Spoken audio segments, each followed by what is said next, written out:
سلام حبايبي، فيديو جديد ويوم جديد مع سافر مع سامح. النهاردة الجزء الرابع والأخير من زيارة مدينة يورك الإنجليزية. طبعا أنا قبل يورك زرت ليدز وزرت مانشستر وزرت ليفربول وزرت برايتون وزرت أكيد لندن طبعا. لكن من أهم الأماكن اللي أنا زرتها وفرحت بيها أوي وحبيتها أوي يورك. يورك قضيت فيها يوم، كان الجو جميل، درجة الحرارة كانت الصبح ساقعة سنة، الظهر الجو بقى حلو، بعد الظهر بقى ساقعة سنة بس ساعة محتملة. أنا كنت في شهر 8 في الصيف بس ساعة محتملة. وطبعا الجو ما كانش فيه شتاء أهم حاجة، فده ساعدني إن أنا أتمتع في اليوم زي ما أنا عايز، وكان يوم في منتهى الجمال. لو سألتني عن يورك هقول لك يورك مدينة لازم تزار في إنجلترا لو وقتك يسمح. دخلت عمق الريف الإنجليزي بالظبط يا جماعة. الناس اللي من مصر فاهمين يعني إيه الأقصر وأسوان، فأنا كنت في الأقصر وأسوان بتاعت إنجلترا. ريف، في نهر هناك الأوس ماشي بطول البلد، في كورنيش يمين وشماله، الناس حياتهم على النهر دوت زي نهر النيل عندنا في مصر. كمان وانت ماشي في الشوارع، شوارع ضيقة، بيوت قريبة من بعض. عارفين المناطق بتاعت الصعيد، بس طبعا ريف انجليزي من ارقى ما يكون، من انظف ما يكون، من بتشم روايح من احلى ما يكون طول ما انت ماشي. انا كنت مبسوط جدا جدا جدا بزيارة يورك، وعاوز اقول لكم ان انا كل ما اتفرج على فيديوهاتها اكون مبسوط قوي وانا مرتاح نفسيا ان انا كنت موجود في المكان ده وشفته وبتفرج على الفيديو دوت. اتمنى لكم تستمتعوا بالفيديو معايا النهارده، وبعد يورك ترقبوا حته جديده برضو، واشوفكم على خير. ومتنسوش لو عجبكم الفيديو لايك وسبسكرايب وشير. واتمنى اشوفكم في فيديوهات تانية على خير. استمتعوا بحياتكم. سافر مع سامح. ده يا جماعه كينجز سكوير اللي انا كنت فيه من شويه، وده الشارع اللي هو كانت انا جاي فيه كان زحمه قوي. لو تبصوا كده فرق رهيب بين دلوقتي وما بين من شوية.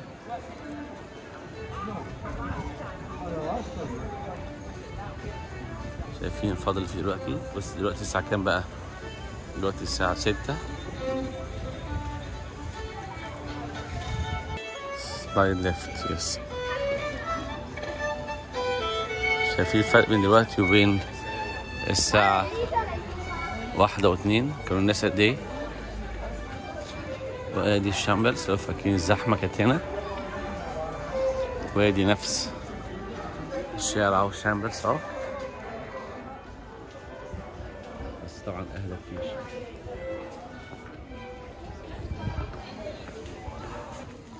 ده الشامبلز. هو الجميل كانت المحلات دي بدري الناس واقفين عليها طوابير عشان محلات جوه صغننه. بصوا يا جماعه المنظر اللي فوق دوت، شايف البيوت عامل ازاي؟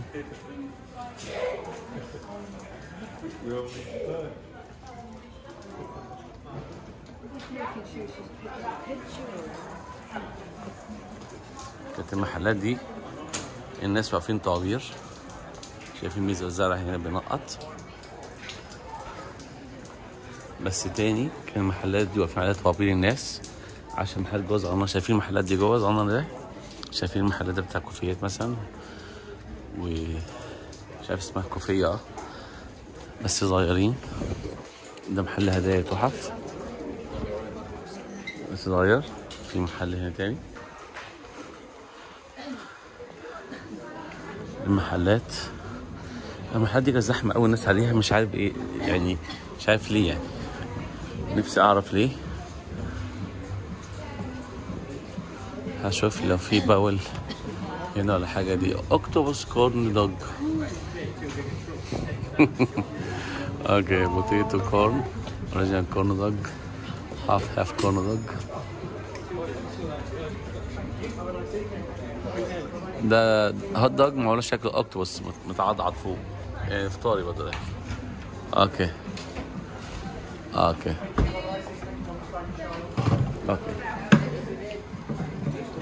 الشارع محلات صغيرة، محلات صغيرة والشوارع صغننة بس جميلة جميلة جميلة جميلة جميلة. ده الشارع الرئيسي هنا، وده الشامبلز. ده الشارع الرئيسي هنا، العربيات رايحة جاية فيه. الحتة دي كانت زحمة جدا بدري. ادي كوب هناك. انا بدور على كراكرز نوع معين، جربت هنا طعمه كان حلو جدا.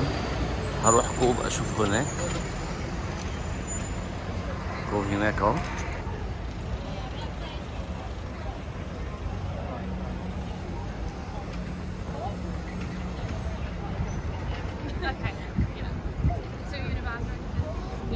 وهنا انا مش بعيد عن الترين ستيشن، 15 minutes walk.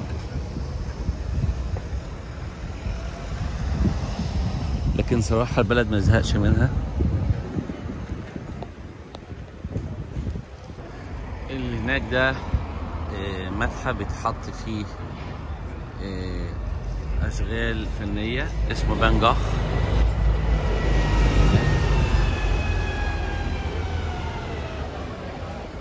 ده الشارع الرئيسي. طبعا دلوقتي مختلف خالص عن الساعة 12 ل2. بصوا يا جماعة جمال الفيو. الساعة دلوقتي 7، الشمس طالعة.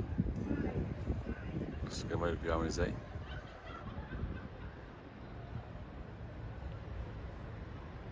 شايفين المنظر الجميل ده.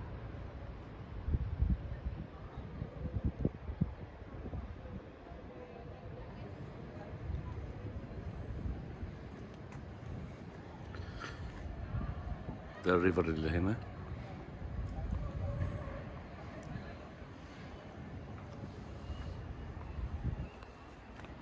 القاعدة اللي هنا.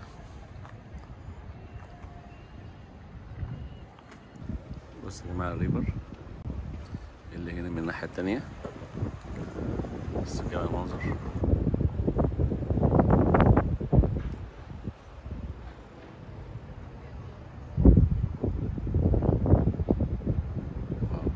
شايفين الريفليكشن في المية عامل ازاي؟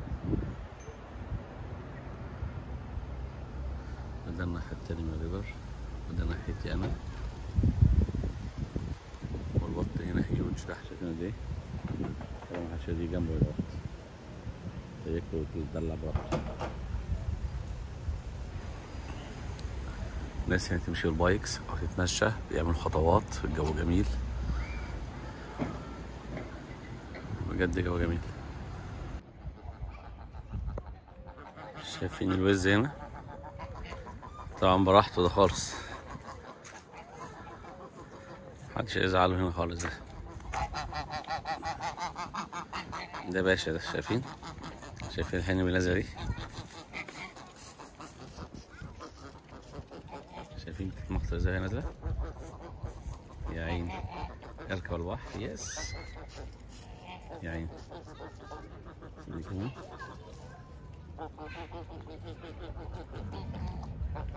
يا عيني حد يلاقي دلع ما ندلعش.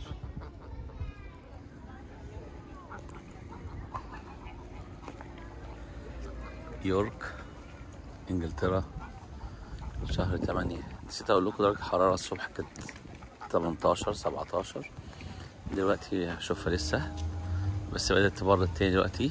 الظهر كانت حر شوية، بتبقى 22 تقريبا. دلوقتي بقت مثلا في حدود اعتقد 18 التاني ممكن. عندي مفاجأة غير طبيعية. اولا ده منظر مع الكوبري اللي كان باين من بعيد كده، كانت عنده انا فوقيه دلوقتي. وده الكوبري هناك اللي انا كنت عنده. اوكي كنت اصور بالعكس. وده منظر من قريب. والله زومت اكتر اهو. وعندي مفاجأة غير طبيعية هشاركها معاكم. المفروض انا عند الكوبري هناك امشي تو ذا رايت اطلع على المحطة، فكنت لسه هرجع ده كله تاني وكده. لقيت مفاجأة غير طبيعية هنا. طلعت هنا بالصدفة، ادي محطة القطر من هنا اصلا. فانا لو طلعت على الكوبري دوت ومشيت للاخر كده دخلت محطة القطر، مش محتاج اصلا اروح هناك. انا لقيت تحت بيقولوا ترين ستيشن، ولقيت علامة هنا. سألت ناس شكلهم ضيوف زيي، وكان سألت ناس من سكان المدينة هنا، قالوا لي دي المحطة، مفيش داعي ترجع لي هناك تاني دلوقتي. بس انا anyway انا قدامي لسه على القطر ساعة ونص، فأنا لسه هروح الداون تاون تاني وأقعد شوية هنا كمان. بس فعلا حاجة جميلة. بص المحطة اهي، القطر داخل اهو، وادي الكوبري التاني البعيد اللي أنا كنت بصور من عنده، وهرجع التمشية الناحية التانية وارجع تاني هناك واروح الداون تاون. لسه قدامي ساعة ونص قطر، طبعا نقول ساعة عشان مش هوصل قبل ميعاد القطر ب5 دقايق مثلا، بحب اوصل بربع ساعة عشان بس اكون ضامن.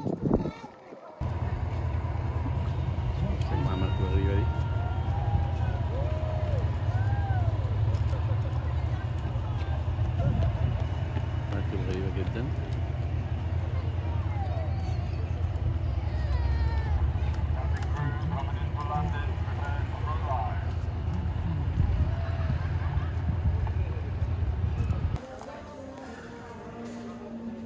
ده أشهر شارع تجاري هنا، الشامبلين، أشهر شارع هنا. وبعدين كان فاضي من شوية. ده شارع الشامبليز، أشهر شارع هنا، كان فاضي من شوية. كان في ماسورة أجانب ضربت، يظهر رحلة سياحية لسه جاية، والراجل ده سايح المرشد بتاعهم.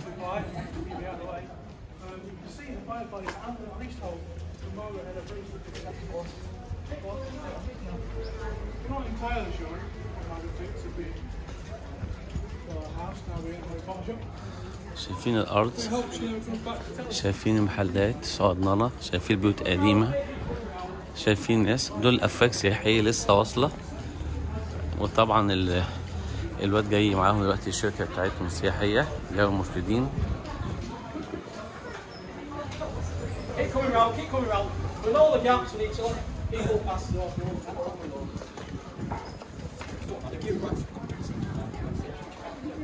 هو جايبهم دلوقتي عشان يبقى فاضي، ومالوا الشارع اهو.